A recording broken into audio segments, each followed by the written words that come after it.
ओम साईराम. मी प्रियंका. आज आपण बाप माझा शिर्डीत उभा असे या ग्रंथाबद्दल थोडे बोलणार आहोत.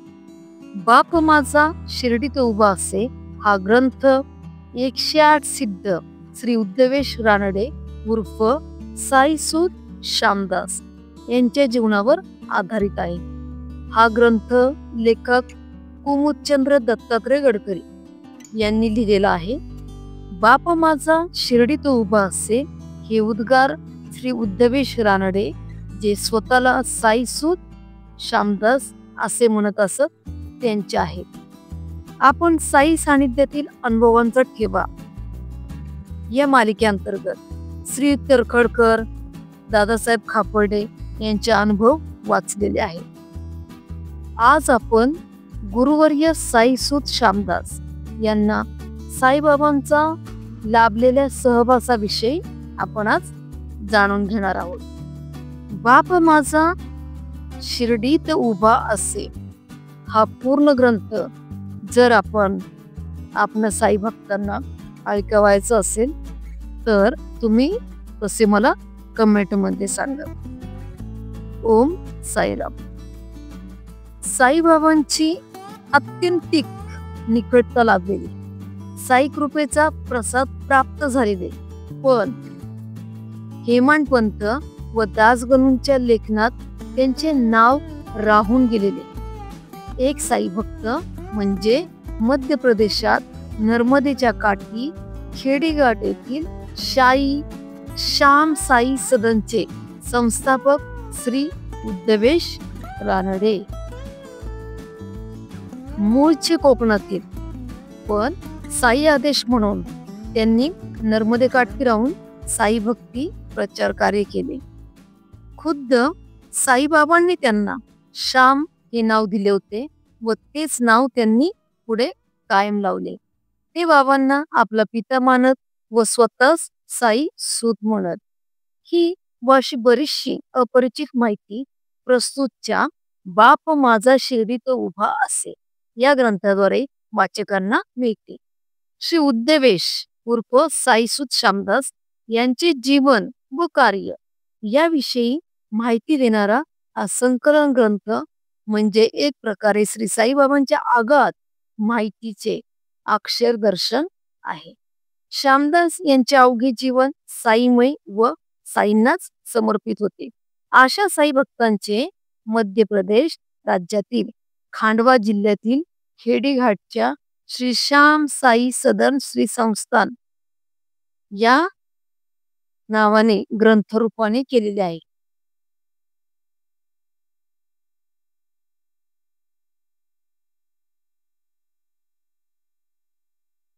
श्री श्याम बाबा हे परमपूज्य साईबाबांचे शिष्य. प्रत्यक्ष बाबांनी त्यांना शिर्डीत न ठेवता नर्मदे काठी जाऊन साधना करावी असा आदेश दिला. तेथेच आपले वास्तव्य करून नित्योपासना व साई भक्ती त्यांनी चालू ठेवली. सद्गुरु परमपूज्य साईबाबांच्या जवळ ते फारच थोडा काळ राहिले असावे, पण सद्गुरु कृपा किती महान असते त्याचे आदर्श उदाहरण म्हणजेच श्री श्याम बाबा होत.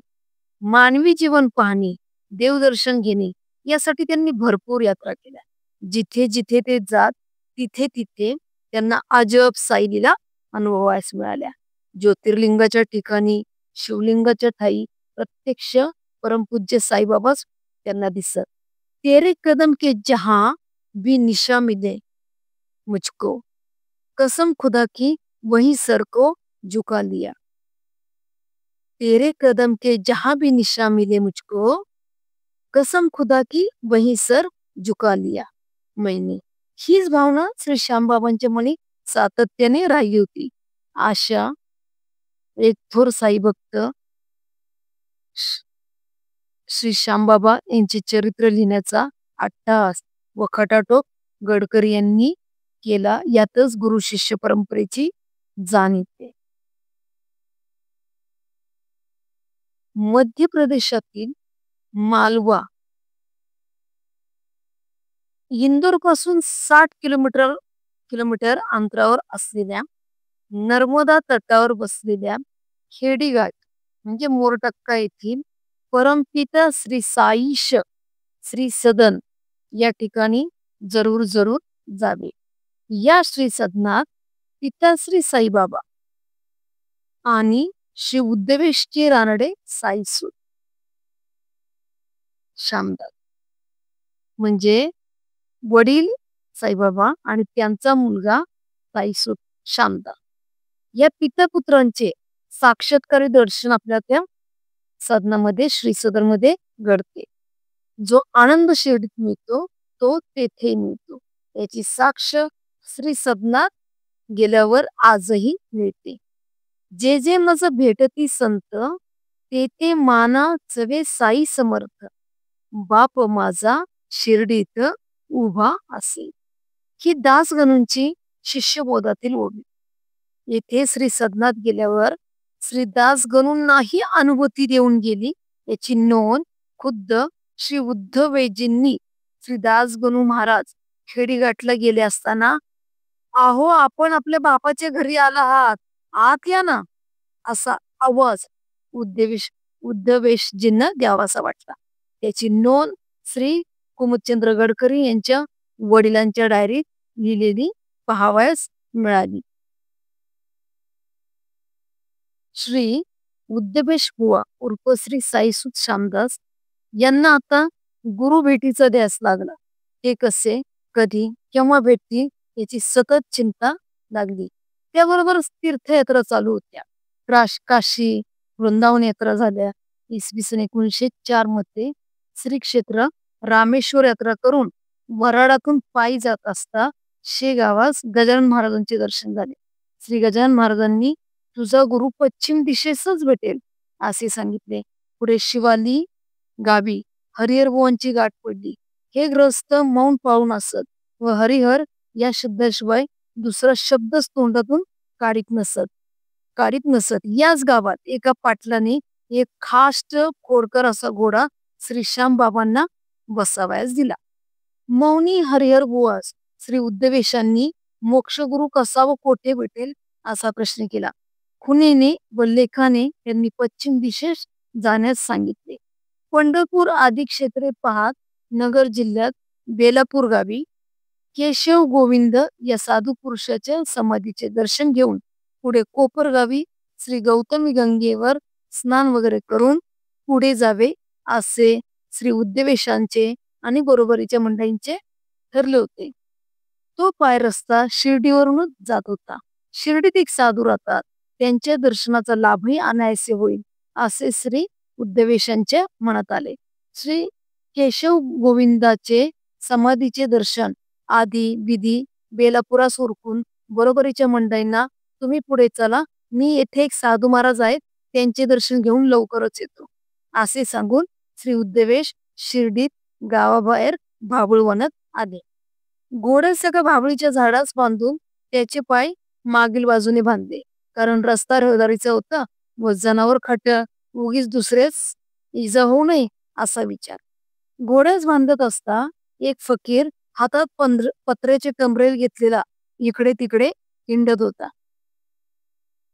त्याला श्री उद्धवेशांनी विचारले, यहाँ एक साधु महाराज रहते हैं, ऐसा हमने सुना है, वो इस गांव में कौन सी जगह मिलेंगे, ये कृपया बताएंगे क्या? उत्तरादाखल त्या फकीराने शिव्याच दिल्या व अनिवाच्य शब्दात निर्भस्तना केली. आपण सरळ विचारले असता त्या फकीराने असे का वागावे असाच विचार मनात येऊन एवढा मोठा थेरडा झाला आणि नीट उत्तरही देत नाही याचे उद्धवेशांना वाईटही वाटले. गावात शिरताच उजव्या बाजूला एक मशीद होती. त्याच्या समोर एका झोपडीच्या दाराशी एक म्हातारी पुढ्यात काही भाकऱ्या घेऊन बसली होती.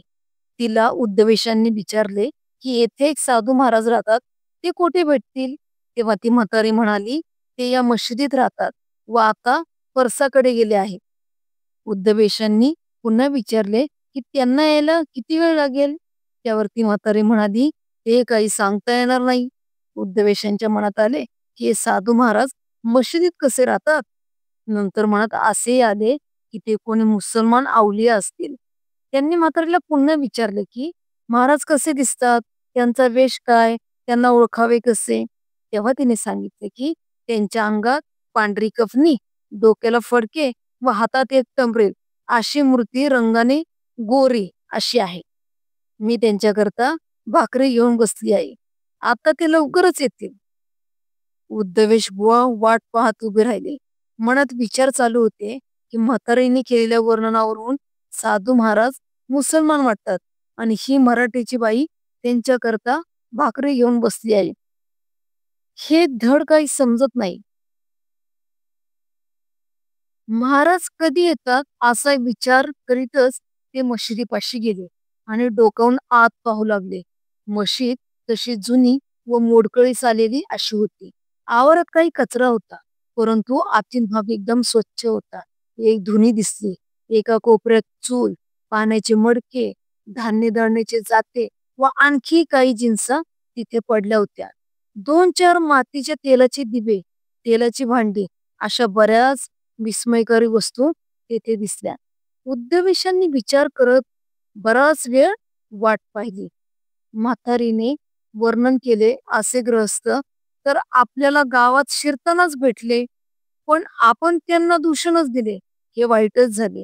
आपल्याला ते ठाऊकच नव्हते, त्याला काय इलाज असा विचार करण्यात बराच वेळ गेल्याने उद्धवेश परत जाण्यास निघाले. उद्धवेश परत जाण्याकरता गावाबाहेर घोडी बांधली होती तिथे आले. तो काय आश्चर्य, त्यांना आढळले की महाराज त्यांचे घोडीपाशी उभे राहून घोड्याच्या तोंडात एक हात घालून दुसऱ्या हाताने त्यास गोंजारून थपडा मारित होते.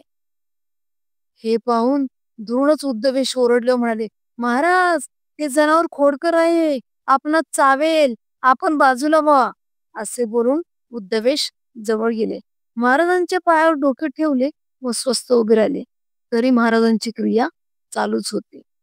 त्यांनी उद्धवेशाकडे लक्षच दिले नाही. उद्धवेशांनीच महाराजांना विचारले, मोक्षगुरु कोठे व कसा लाभेल? त्यावर महाराज म्हणाले, कळेल पुढे, तू कोठून आलास? मी तर वेडा फकीर आहे. उद्धवेश तसे स्तब्ध उभे राहिले. इतक्यात महाराज पुढे म्हणले, अरे 5 वर्षांनी कळेल, आता तू जा, उपास बी कर. महाराज व उद्धवेश तसेच मशलीत परत आले. कोणी एका इस्माने नारळ आणला होता, तो फोडण्यास महाराजांनी सांगितले. त्याने तो फोडून महाराजांच्या समोर ठेवला. त्यापैकी अर्धा नारळ महाराजांनी उद्धवेशांना प्रसाद दिला. महाराज परत म्हणाले, अरे भाकरी एकदम कशी खाता येईल? जा, आपण 5 वर्षांनी पाहू. नंतर उद्धवेश तिथून निघाले व कोपरगावी दुसऱ्या मंडळींनी तळ दिला होता तेथे आले. श्री उद्धवेशांची पहिली भेट ती अशी झाली. त्यांच्या मनात गोंधळ होताच. हा फकीर कोण? यालाच महाराज समजवायचे का? आतापर्यंत सद्गुरू या व्यक्तीविषयी एक कल्पनाचित्र मनपटलावर आहे. त्याचे कुठलेच लक्षण या व्यक्तीमध्ये दिसत नाही. त्यामुळे एक फकीर, अवलिया असा लहरी माणूस असावा. त्याच्या सांगण्यावर विशेष लक्ष देऊच नाही असे वाटून श्री उद्धवेशांनी आपले जीवन असेच पुढे चालू ठेवले.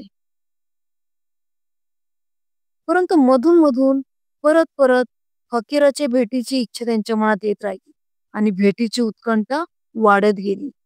त्यांचे शब्द, आपण पुढे पाहू, 5 वर्षांनी कळेल, त्यांना सतत आठवत राहिले. याचा काय बरा अर्थ असावा? या गोष्टीचा उलगडा कसा होईल? असे विचार थैमान घालू लागले आणि बैचेनी खूपच वाढली. आता यांची दुसरी भेट. शिर्डीला जाण्याची तयारी करून श्री उद्धवेश शिर्डीला आले. ही दुसरी खेप इसवी सन 1906 सालची. श्री साईबाबांची मशिदीत भेट होताच श्री म्हणाले, या श्यामदास, आलात, बरे झाले. घोडा बैल चावका आम्हासी भेटतो पाव का? घोडा बैल चावका आम्हासी भेटतो पाव का? या बोलण्याचा अर्थबोध होईना. पुन्हा पुन्हा श्री साई सारखे तेच म्हणत. अरे श्याम, कळेल, जरा नीट पहा. तरी पण लक्ष देईना. मुक्काम शिर्डीत होता. श्री उद्धवेश यांच्या मनात अजूनही गोंधळच होता. मन साशंकच होते. हेच आपले गुरु हे कसे पटावे. पण मग लगेच एक निर्धार केला आणि ठरवले की आपण श्रीकृष्णाचे अनन्य भक्त. तेव्हा श्रीकृष्णाच्या रूपात दर्शन झाले तर हेच आपले सद्गुरू हे नक्की ठरेल. दुसऱ्या दिवशी पुन्हा जेव्हा दर्शनास गेले तेव्हा श्री साईबाबा यांच्याकडे पाहून स्मित हास्य करीत होते व श्री उद्धवेशांना त्यांच्या ठाई भगवान श्रीकृष्ण दिसत होते.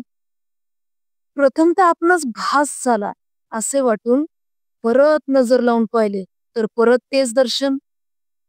तशीच पायाची आडी संपूर्ण श्रीकृष्ण दर्शन श्री साईबाबा मध्ये उद्धवेश यांना झाले. उद्धवेशांची आता पूर्ण खात्री पटली. भान हरपले. अश्रुपूर्ण नेत्रांनी उद्धवेशांनी श्री साईंना साष्टांग दंडवत घातली. श्री साईंनी मस्तक हलवून उठवले व बेटा श्याम, अरे उठ, आपण लय दिसांचे मैत्र आहोत. उद्धव म्हणजे श्रीकृष्णाचा मित्र. दास हेच नाव दर्शवून बेटा श्याम या नावानेच नेहमी हाक मारित असत. श्री उद्धवेश यांचे रूपांतर आता श्यामदास झाले. परंतु या श्यामदासांनी श्री प्रभू साईशांना वेगळ्याच नात्याने आपल्या हृदय मंदिरात बसवले. सद्गुरु स्वरूपात नव्हे तर परमपिता या रूपात देखले, बजले आणि उर्वरित आयुष्यभर निरंतर सेवा पिता म्हणूनच केली. ते साई सूत झाले. गुरु शिष्याचे असे नाते कोणी पाहिले अथवा कल्पिले नसेल. पुढील सर्व आयुष्यात रानडे नावाचा लोप झाला. जे उरले ते फक्त श्री उद्धवेश उर्फ साई सूत श्यामदास.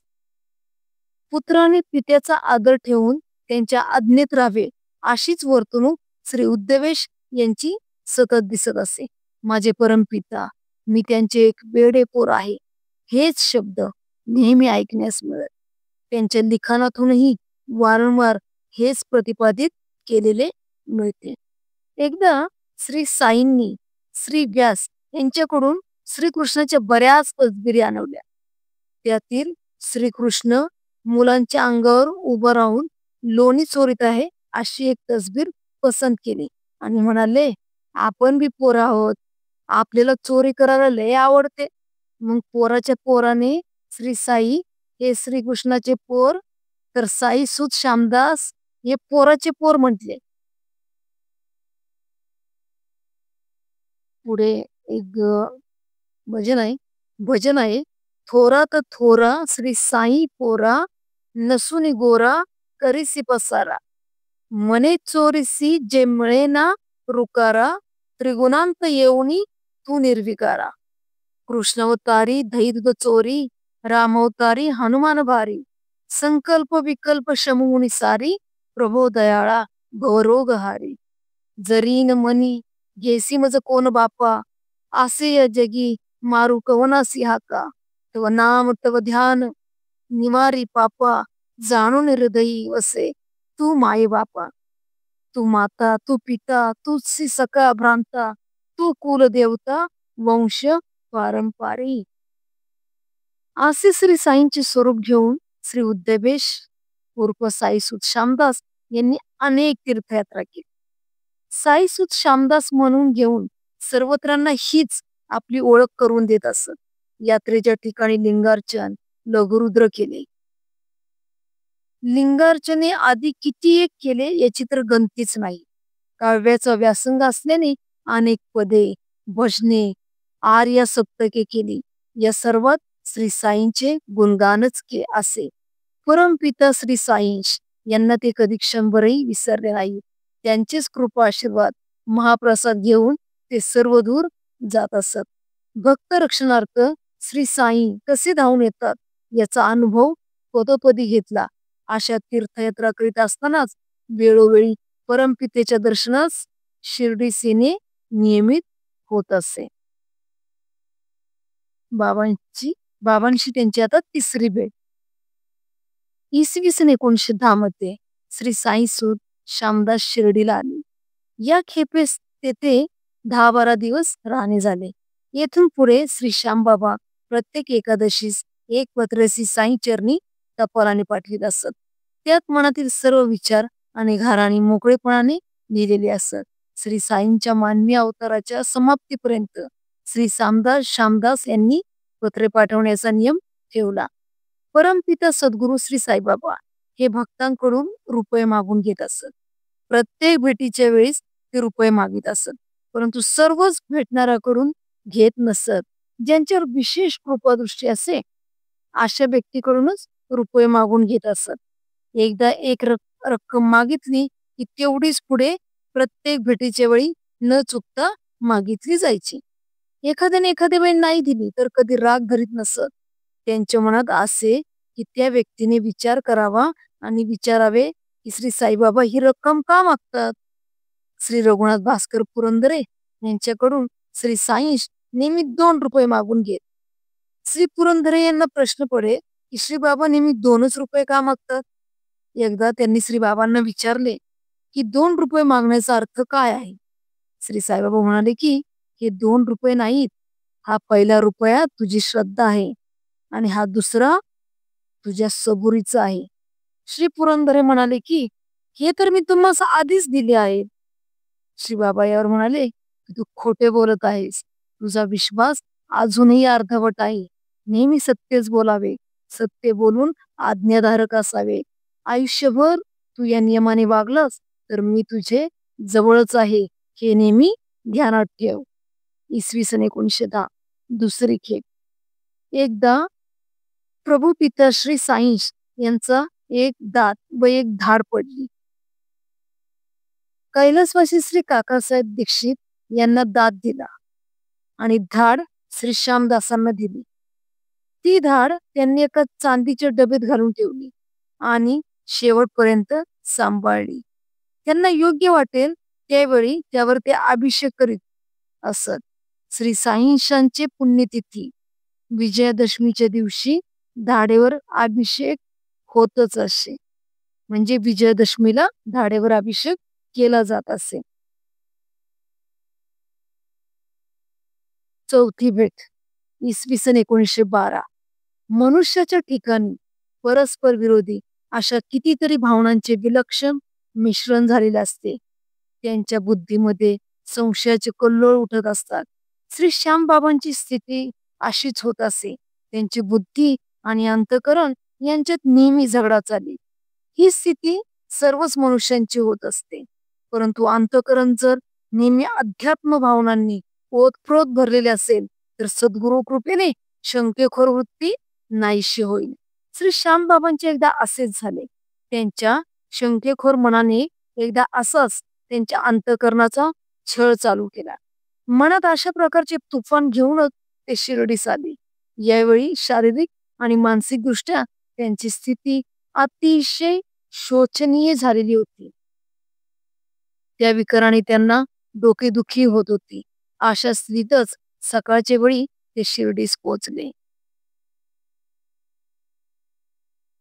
वाड्यात सामान ठेवून स्नानादी कर्मे उरकून ते श्री साईंच्या दूरदर्शनास मशिदीत गेले. सद्गुरूंचे चरण कमलावर डोके टेकून बाजू स्वस्थ बसले. श्रींना त्यांची मनस्थिती कळली, परंतु ते काहीही बोलले नाही. श्रींनी रुपये वगैरे काही मागितलेही नाही. अशा विषण्ण मनस्थितीतच थोडा वेळ बसून श्री श्यामबाबा तिथून उठून गावामध्ये भटकण्याकरता निघून गेले. अशा स्थितीतच ते शिर्डीत भटकत होते. श्रींच्या दर्शनासाठीही गेले नाही. इकडे 2-3 दिवसानंतर श्री साईबाबांनी त्यांच्या नावाची चौकशी करण्यास सुरुवात केली. 2 इसमांना त्यांना शोधून आणण्यास पाठवले. श्री श्यामबाबांना घेऊन ते इसम सद्गुरूंच्या समोर आले. यावेळी श्री श्यामबाबांचा चेहरा अत्यंत उद्विग्न व उदासीन दिसत होता. त्यांच्याकडे पाहताच श्रींना त्यांची मनस्थिती कळून आली. श्रींनी एकटक त्यांच्याकडे पाहिले. काही क्षणाच्या अशा स्थितीत गेले. भानावर येऊन श्री श्यामबाबांनी त्यांच्या चरण कमलावर डोके ठेवले. श्रीनी प्रेम भराने त्यांच्या मस्तकावरून हात फिरवला. त्यांची ती प्रेमळ दृष्टी आणि वरद हस्त पावताच श्री श्यामबाबांच्या डोळ्यातून अश्रुधारा वाहू लागल्या. सद्गुरु श्री साईबाबांनी प्रेम भराने उठवून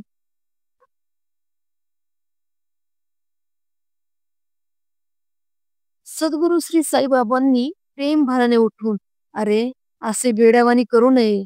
आता शांत हो बरं." असे सांत्वनपर संभाषण केले. आशीर्वाद पावताच सर्व दुखणे नाहीसे झाले आणि मनातील उदासीनताही नाहीसी झाली. पुढे 2 दिवस श्री श्यामबाबा शिर्डीस मुक्काम करून होते. या अवधीत प्रसन्न प्रफुल्लित मनाने श्रींच्या ते सेवेत त्यांनी आपला सर्व काळ घालवला. सद्गुरूंनीही कृपा केली आणि आपल्या अंगावरील 2 कफन्या व 1 उपरणे प्रसाद स्वरूप श्री श्यामबाबांना दिल्या आणि तेथून प्रस्थान ठेवण्याची आज्ञा केली. त्याचप्रमाणे श्रींच्या चरण कमलावर भाल ठेवून श्रींच्या हातून उदी घेऊन श्री श्यामबाबा तेथून निघाले. प्रसादरूपी वस्त्रे मिळाल्याने त्यांना अत्यानंद तर झालाच, परंतु मनातील सर्व विकार नाहीसे होत मन एकदम शांत झाले. प्रसादरूपी वस्त्रे श्री श्यामबाबांनी अखेरपर्यंत स्वतःजवळ जीवाच्या पलीकडे जपून ठेवली. द्वारकेच्या अनुभवानंतर श्री श्यामदासांचे चित्त खूपच अस्थिर झाले आणि स्थिरता येण्याकरता त्यांनी ज्ञानेश्वरी वाचण्यास घेतली, परंतु त्यात लक्ष लागेना. पुस्तक बंद करून त्यांनी ठरवले की श्री साईंशांची आज्ञा झाली तरच आपण यापुढे ज्ञानेश्वरी वाचू. पिताश्रीची भेट घेण्यास ते शिर्डीस आले. प्रथम श्री साई त्यांना विशेष काही बोलले नाही. मग एके दिवशी श्रींनी त्यांच्याकडून 11 रुपये मागितले. रोज 11 रुपये याप्रमाणे 10 दिवस रुपये मागितले आणि श्री श्यामदासांनी निमूटपणे काही न विचारता ते दिले. 11व्या दिवशी रुपये देऊन ते श्री साईंशांना म्हणाले की मी माझी 11ही इंद्रिय आपणास अर्पण केली आहेत. त्यावर श्री साई म्हणाले, तू देणारा कोण? ती तर आता माझी झालेलीच आहे. श्री साईंशांना खात्री झाली की याचे आता पूर्ण रूपांतर होऊन भौतिक जगातून याचे लक्ष पूर्णपणे निघाले आहे.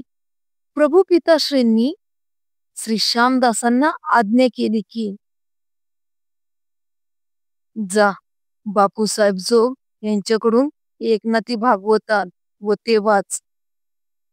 श्री श्यामदासांनी ग्रंथ आणून काही पाने वाचण्याचा प्रयत्न केला तेव्हा श्री साई त्यांना बोलले, 11वा अध्याय वाच, नीट मन लावून वाच, हे रोज वाच. हे लक्षात घे की हा वृंदावनाचा प्रसंग आहे आणि मी स्वतः उद्धवशी बोलत आहे. उद्धव तो तूच, हा तुझा आणि माझाच संवाद आहे. त्या दिवसापासून श्री उद्धवेश उर्फ श्री साईसुत श्यामदास हे एकनाथी भागवत रोज वाचित आणि त्यावर अनेक वेळा अनेक ठिकाणी त्यांनी प्रवचने केली. ते हे पुस्तक शेवटपर्यंत आपल्या उशाशी बाळगून होते. आता 5वी भेट. इसवी सन 1914 साली परत श्री श्यामदास आपली पत्नी सौ जानकीबाई सह शिर्डीस आले.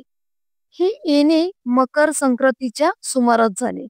या खेपेस मुक्काम बराच म्हणजे जवळजवळ 28 दिवस शिर्डीत राहिला.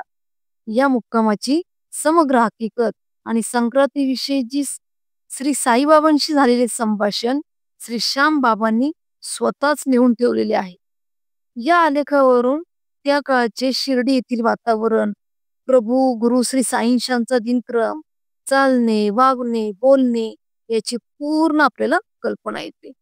प्रभू गुरु श्री साईबाबा यांची दयाद्र मूर्ती सर्व भक्तांप्रती प्रेमळ वागणूक या लेखातून आपल्याला पाहावयास मिळते. तसेच तेथे उपस्थित असलेल्या भक्त समुदायांचा श्रींचे प्रतीचा भक्तिभाव, आदर आणि परस्पराविषयींचा प्रेमभाव पूर्णपणे आपल्याला दिसून येतो. तो संपूर्ण वृत्तांत श्री साईलीला मासिकामध्ये प्रकाशित झालेला आहे. या ग्रंथात संपूर्ण आलेख भाग्यशाली संक्रांत या नावाने पुढे ग्रंथ वाचताना त्याच्यामध्ये येईल. आता आपली 6वी भेट. इसवी सन 1918 साली श्री श्यामदासांचे शिर्डीस 2 वेळा जाणे झाले. प्रथम भेटीचा वृत्तांत श्री श्यामदासाच्या शब्दातच दिला आहे. तो असा: सुमारे 3:15 वाजण्याची वेळ असेल. श्री दळत बसले होते व काही थोडे दळण झालेही होते. काही थोडीशी गायनासारखी वाणी, तर काही वेदांत, तर काही शिव्या असे चालले होते. अशा स्थितीतच मी गेलो. खाली बाजूस उभा राहून ऐकत राहिलो. नंतर 7-8 इसम एकदम वर गेले. त्या वेळेच्या आधी काहीही नव्हते. शांत चित्ताने सर्व श्रींचे व्यवहार चाललेले होते. पण लगेचच श्रींनी उग्र रूप धारण केले व मशिदीत वर चढलेल्या मंडळींना खाली यावे लागले. सुमारे 15-20 मिनिटे झाली. लगेच श्री शांत झाले व सर्व मंडळी मशिदीत गेली. मीही गेलो. दोन्ही जवळच्या खांबापाशी बसलो. तेथून श्रींनी हाक मारली, "अरे श्याम, इकडे ये." पण माझे लक्ष जात्याकडे असल्यामुळे मला काही त्यांची हाक ऐकू आली नाही. मग जवळच्या मंडळींनी मला विचारले की श्री हाक मारित आहेत, ऐकलं का? पुन्हा श्रींनी हाक मारली, "अरे श्यामदास, इकडे येथे असं जवळ बैस."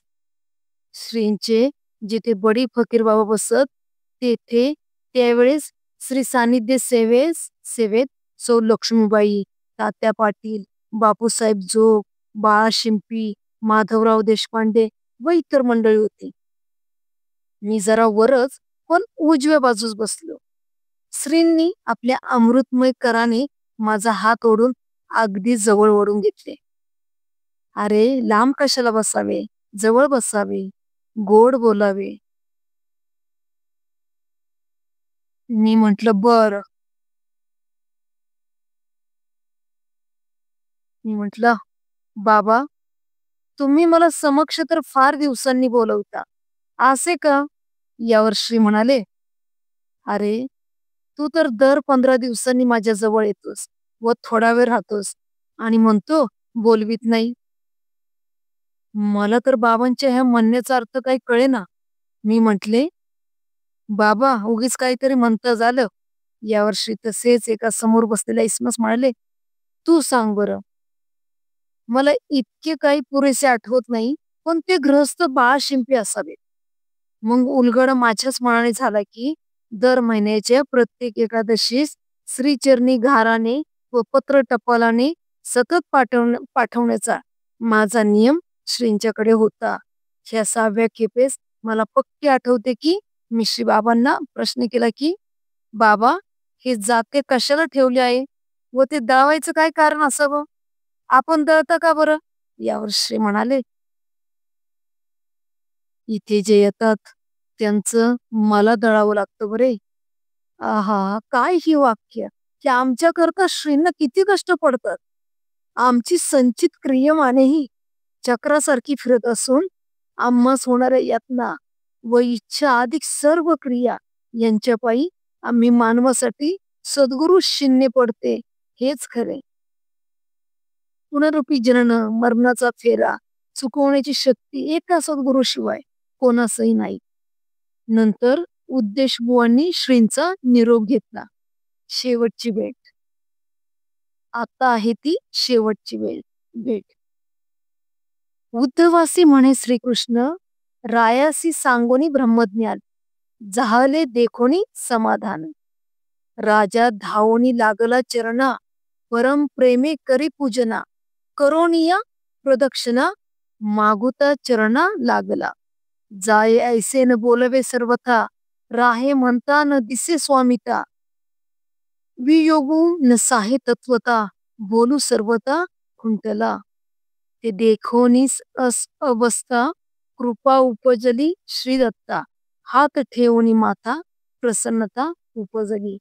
येथून तुझ मज आता, वियोगू नाही सर्वथा. ऐसे आश्वासोनी नूपनाथा, होय निगता श्रीदत्ता. जेणे सुखे होता आला, तेनेची सुखे निघता झाला. राजा अतिप्रीती निवाला, सुखी झाला निजबोधे.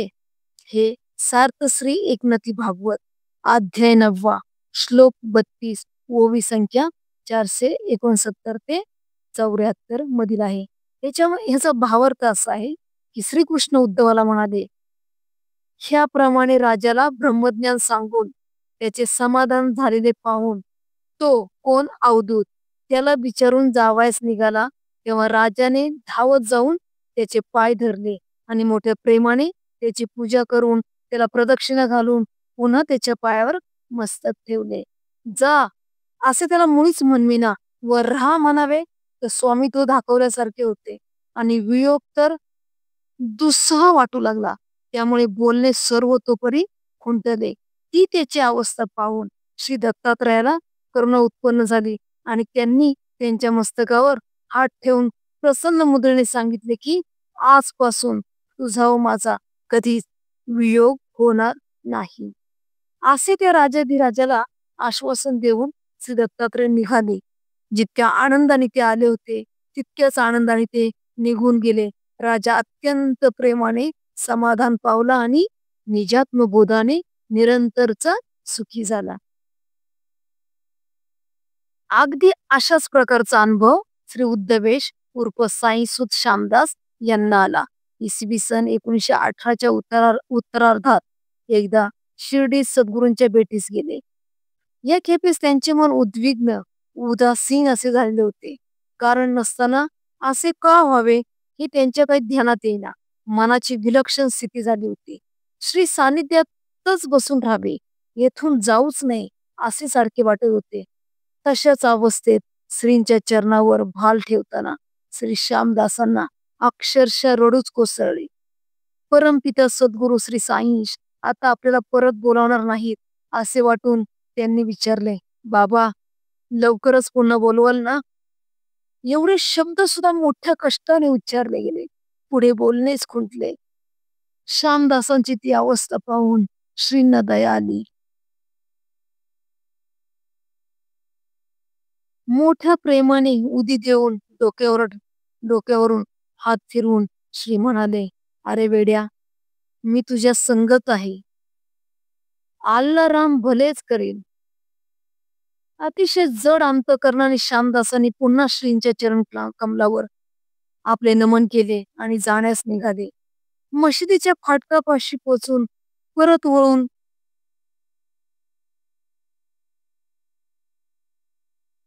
वळून सद्गुरूंकडे दृष्टी वळवली. तो त्यांना जाणवले की परमपिता पण आपल्याकडेच दयाद्र दृष्टीने पाहत असून आपणास बोलावित आहेत. श्यामदास परत पायऱ्या चढून वर आले आणि श्रींच्या जवळ आदबीने उभे राहिले. श्री पुन्हा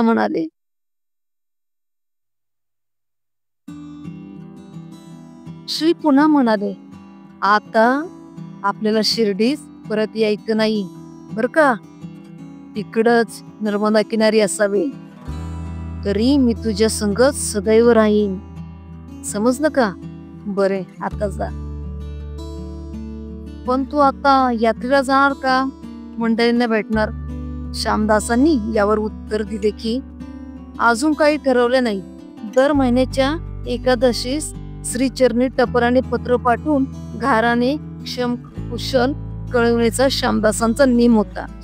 त्याचा उल्लेख करून श्रींनी परत आज्ञा केली की बरं आता 15 दिवसांनी बी येऊ नको. मी तुझ बरोबरच आहे. तुझ्या बरोबर राहत जाईन. तेथे सर्व बोलावे. जा जा आता जा. तर आता या शेवटच्या वाक्याचा बोध श्यामदासांना त्यावेळी झाला नाही. पुढे चातुर्मासासाठी डहाणूला मुक्काम असताना परमपिता श्री साईंश समाधीस्थ झाल्याची वार्ता श्यामदासांना कळली. परंतु चातुर्मास असल्याने आणि चातुर्मासात बाहेर जाऊ नये अशी श्रींचीच आज्ञा असल्याने ते शिर्डीस श्रींच्या भंडाऱ्यास जाऊ शकले नाहीत. ही गोष्ट श्यामदासांनी पत्र दिनांक 25/11/1918 ने कैलासवासी श्री काकासाहेब दीक्षित यांना श्रींचे 13 दिवसांचे आतच कळवली होती. माझी काया गेली खरे, परी मी आहे जपताकारी. माझी काया गेली खरे, परीनी आहे जगताकारी. याचा प्रत्यक्ष अनुभव श्री उद्धवेश उर्फ साई सुत श्यामदास यांना श्री साईंनी दिला. पुढेही श्री साई सतत श्यामदासाजवळ होते. परमपित्याचा वियोग त्यांना कधीच जाणवला नाही. गुरुमाता, गुरुपिता, गुरुस्वामी कुलदैवत, गुरु वाचोनी सर्वथा आनिक देवता स्मरेना. ओम साईराम.